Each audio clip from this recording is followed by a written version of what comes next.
nang akala natin ay pang basketball lang ang ating idol mga kapatrol, ay bigla itong nagpakitang gilas sa isang showbiz gathering na kung saan ginulat ni Kai Sotto ang lahat kasama ang kanyang napabalitang jowa na si Rere Madrid.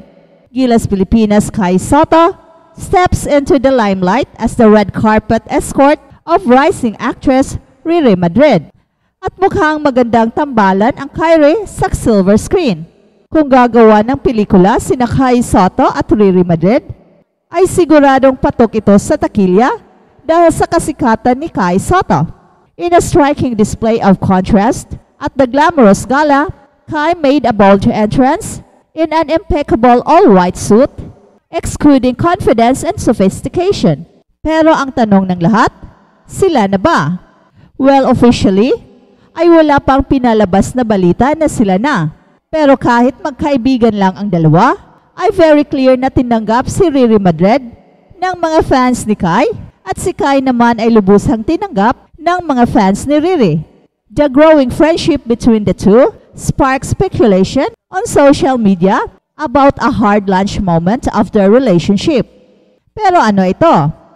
Nag-hi si Kai kay Rere at sinagot naman ni Rere ng hi baby. While the real score between Kai and Rere remains shrouded in mystery, fans can take solace in knowing that they are enjoying each other's company to the fullest. Well, kung may relasyon man sila o wala, ay hindi na importante dahil ang importante ay ma-inspire nila ang bawat isa to work harder to achieve their dreams.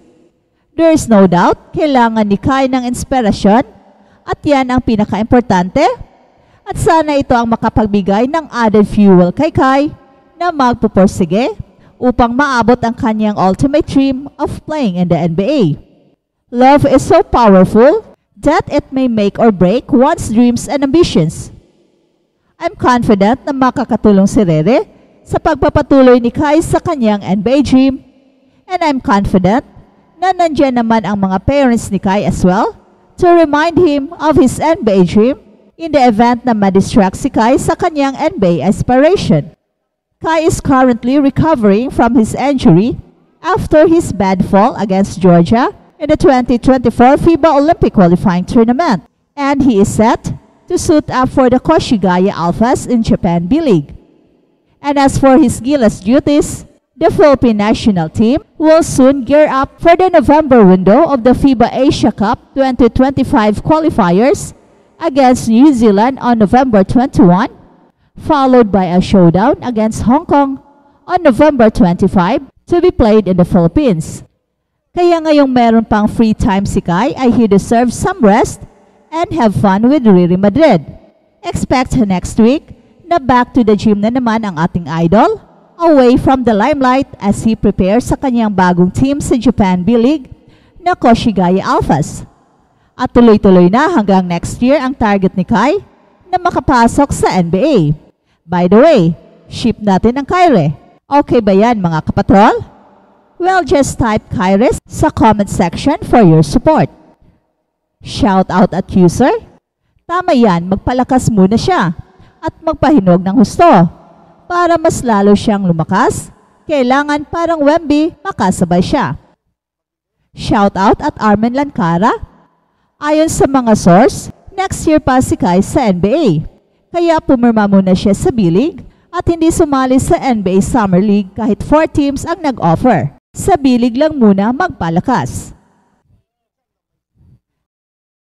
At balitang NBA naman, LeBron James tumulong sa Team USA laban sa South Sudan sa mahusay na performance. With a potentially historic upset para sa Team USA, si Steve Kerr ay nagtiwala kay LeBron James at sa kanyang pinakamahusay na kakayahan. Ito ay may potential na maging pangalawang pinakamalaking upset sa kasaysayan ng international basketball, ang isang nagde-develop na country tulad ng South Sudan na umabot hanggang dito. Nakikipagsabayan sa kinikilalang Team USA sa isang tune-up game tungo sa 2024 Olympics. Ito ay isang kupunang binuo from scratch at inilatag ng biglaan at nagtitraining para sa mga games outside its borders dahil walang indoor court ang South Sudan. na nagtulak kay LeBron James na maging championship mode sa kanilang exhibition game. So it was Team USA 101, South Sudan 100. A game controlled mainly by South Sudan na na-rescue ni LeBron James with a game-winning shot with 8 seconds left. Isang buzzer-beater shot after a pair of missed chances by South Sudan. Wild game. They played really intense. It was nice to see how we responded. LeBron with a great finish down the stretch. At yan ang pahayag ni Stephen Curry. Look, the whole team was embarrassed at halftime. He was not thrilled at me when I did not start him in third quarter. I looked down the bench and could see him chomping to get out there on the floor. Ito naman ang pahayag ni Coach Steve Kerr, referring to LeBron James. At nang maibalik ang mga starters, bumalik ang kaayusan, inilatag ni Jrue Holiday ang isang steal na papalabas sa boundaries at ipinasa kay LeBron James para sa isang dunk. Pinantayan ni Devin Booker ang laro sa isang three-pointer sa may 58 seconds na lang ang natitira sa ikatlong quarter. Pagkatapos, ay ibinalik ni Stephen Curry ang lamang sa Team USA sa pamamagitan ng isang three-pointer. Ngunit hindi sumuko ang South Sudan. Ang matigas at matibay na kupunan ay nananatiling dikit sa ika-4 na quarter at kinuha ang isang puntos na kalamangan sa tira ni JT Thor laban kay LeBron James sa may 20 seconds na lang ang natitira. Both were extremely unexpected, exhibition game or not. At pagkatapos na mag-isolation sa LeBron at mag-drop ng driving layup na nagbigay ng isang puntos na lamang sa Team USA, sa may 9 na segundo na lang ang natitira, nagkaroon ang South Sudan ng pagkakataon na baguhin ang international basketball sa kanilang huling pag-atake. Ang sold-out crowd sa O2 Arena na unang nag-chant ng USA ay nagsimula ng ibahin ang kanilang suporta para sa malaking underdog team na South Sudan. And the decision to go with LeBron James on the last possession was strategic. We wanted to give him the ball. We had some options, but the idea to get LeBron downhill, he's just got such a competitive spirit. Yan ang pahayag ni Coach Steve Kerr.